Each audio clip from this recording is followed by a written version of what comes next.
Hello दोस्तों, veterans नमस्कार। मैं दीवान सिंह। मैं आपको बताना चाहूँगा कि काफ़ी कुछ हमारे केसेज ऐसे हैं जहाँ से हमें बहुत ही एनकरेजिंग न्यूज़ या गुड न्यूज़ हमें मिलती है। एक्चुअली जब ये यूट्यूब पर डाले जाते हैं तो बिना पढ़े हुए इनको हमारे यूट्यूबर्स डाल देते हैं, लेकिन उनको अच्छी तरह जब पढ़ा जाता है तो हमें वो काम की चीज़ें दिखाई देती हैं। आपको पता होगा अभी 1/7/2025 को एक सर्कुलर आया था एसबीआई का। उसमें सिर्फ यह कहा गया था कि जिनको फुल पेंशन मिलती है जिस अवधि की, पहले 5 साल मिलती थी, अब 7 साल मिलती है, उस ड्यूरिंग उनका कम्यूटेशन कटता था, क्योंकि फैमिली पेंशन में कम्यूटेशन नहीं कटता है। लेकिन अब उसको बंद कर दिया गया और उसको ऐसे प्रसारित किया गया जैसे 1/7/2025 से कम्यूटेशन बंद हो जाएगा। उसी प्रकार एक और फैसला आया और ये था बॉम्बे हाई कोर्ट की जो औरंगाबाद वाली ब्रांच है वहां से स्पेशल अलाउंस पर। उसको भी ऐसे प्रसारित किया गया जैसे स्पेशल अलाउंस का केस जीत गए, जैसे आपको कम्यूटेशन मिलेगा, उस पर ग्रेच्युटी मिलेगी, उस पर और पेंशन मिलेगी। जबकि बात दूसरी है।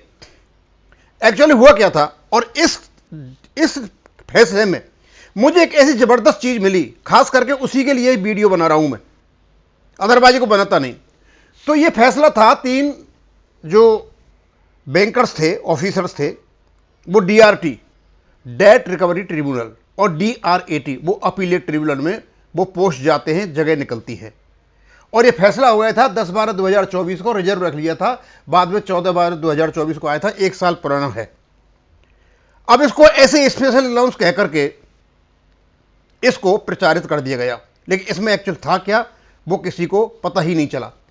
तो इसमें मैंने केवल पटिशनर को लिया, रेस्पोंडेंट की जरूरत नहीं है। रेस्पोंडेंट जनरल डीएफएस होता है, फाइनेंस मिनिस्ट्री होती है, और उसके बाद में जो बैंक होती है, ये क्या नाम है, एक बैंक थी इसमें, शायद यूनियन बैंक ऑफ इंडिया, एक इंडियन बैंक के थे, कुछ ऐसे थे, इस प्रकार से थे। तो जब ये केस चला तो कैसे केस चला, 3 आदमियों को क्या किया था, they were sent on deputation having opted therefore on 6/11/2017, 30/6/2020 and 19/8/2019 separately. 3 आदमी थे, तीनों को अलग अलग डेट पर किया गया था डेपुटेशन पर। Before deputation they were getting the salaries including the special allowance on which dearness allowance was being paid. ये इनकी पिटीशन में है कि जब वो बैंक छोड़ करके गए डेपुटेशन पर, तो उस समय स्पेशल अलाउंस को मिल रहा था और स्पेशल अलाउंस पर डीए मिल रहा था। मैंने कंफर्म किया, स्पेशल अलाउंस पर डीए आज भी मिलता है।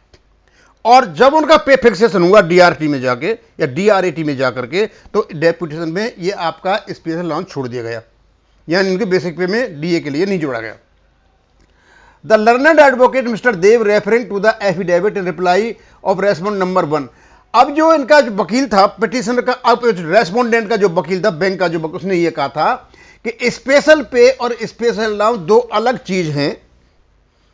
स्पेशल पे जो है वो बेसिक पे का पार्ट है, स्पेशल अलाउंस उसका पार्ट नहीं है। और इस बात को इन्होंने अपने एफिडेविट में जो सेटलमेंट है उसमें भी माना। ये सरकारी वकील ने कहा।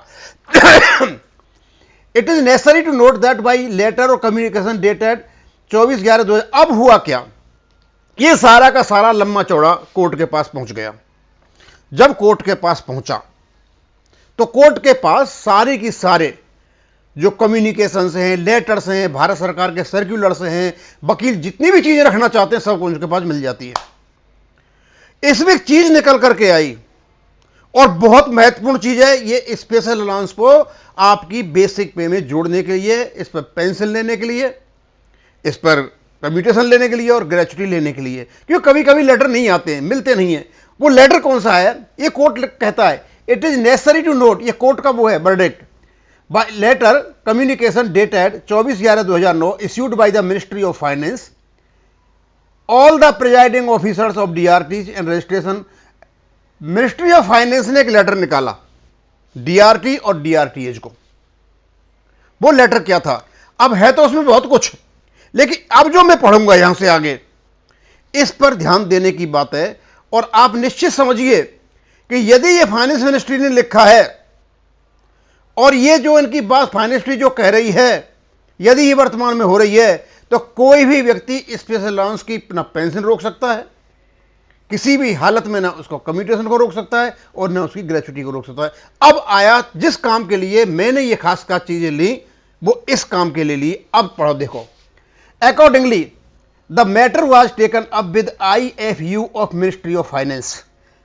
मतलब ये काफी बातें हो रही थी भाई, इसको स्पेशल अलाउंस को जोड़ा नहीं जा रहा है, DA नहीं मिल रहा है, तो फाइनेंस मिनिस्ट्री में ही ये सारी बातें हुई और इन्होंने IFU में भेजा। मिनिस्ट्री ऑफ फाइनेंस में ब्रांच होती है। It has been decided that while determining pay in the pay bank, bank में पे डिटरमाइन करने के लिए एक कंक्लूजन निकाला। यही चीज आप देखो क्या है आगे। All pay on which DA was being paid should be treated as basic pay for purpose of fixation of pay in the DRT. DRT में जितनी भी पेपर DA दिया जा रहा है उसको बेसिक पे समझा जाए। यानी दिया तो DRT के लिए था, लेकिन इनका ये यूनिवर्सल एप्लीकेशन होगा। यानी फाइनेंस मिनिस्ट्री ने माना कि जिस पोर्शन पर आपको DA मिलता है वो बेसिक पे का पार्ट है, और ये 24/11/2009 का कोई लेटर है, यहां दे रखा है। अब सारा आगे चल के, अच्छा, for this purpose a last पे सर्टिफिकेट गिविंग ब्रेकअप ऑफ पे and allowances drawn at the time of deputation should be obtained from the respective bank. और जो पेरेंट बैंक है उससे लास्ट पे ड्रॉन का सर्टिफिकेट ले लिया जाए। अब भाई जहां से भी ये गए थे, ये तो कोई इंडियन इलाहाबाद बैंक का था, इंडियन बैंक हो गया, कोई यूनियन बैंक का था, तो लास्ट पे का वहां से जब लोगे तो स्वाभाविक सी बात है, जब आप स्पेशल अलाउंस का दोगे तो उस पर तो DA मिल रहा है। मैंने कंफर्म किया था कि स्पेशल अलाउंस पर DA मिलता है।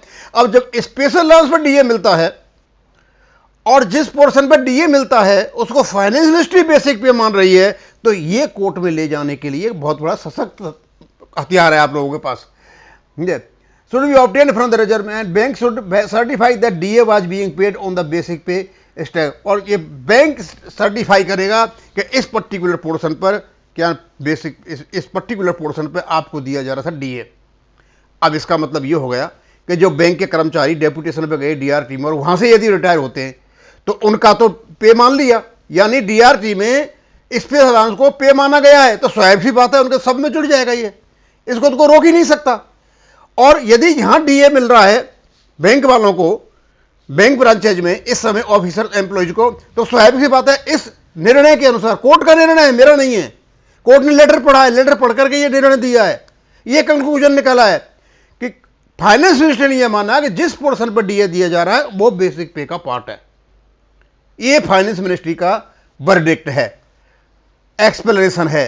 इसी के बेस पे कोर्ट ने बोला कि हाँ बिल्कुल सही है, और इन्होंने कोर्ट अलाउड कर दिया इनकी पिटीशन को, और बैंक से आप अपनी रसीद लोगे, सारी चीज लोगे और ला करके DRT में दोगे, आपका फिक्सेशन हो जाएगा। हालांकि केस DRT का है, एक इसमें मेन चीज ये है कि फाइनेंस मिनिस्ट्री ने माना कि जिस पोर्शन पर DA मिलता है वो बेसिक पे का पार्ट है, और जो बेसिक पे का पार्ट है आप पर पेंशन भी मिलेगी, आप पर कम्यूटेशन मिलेगा, आप उस पर ग्रेचुटी मिलेगी। अब मैं इसको यहीं खत्म करूंगा। थैंक यू, धन्यवाद।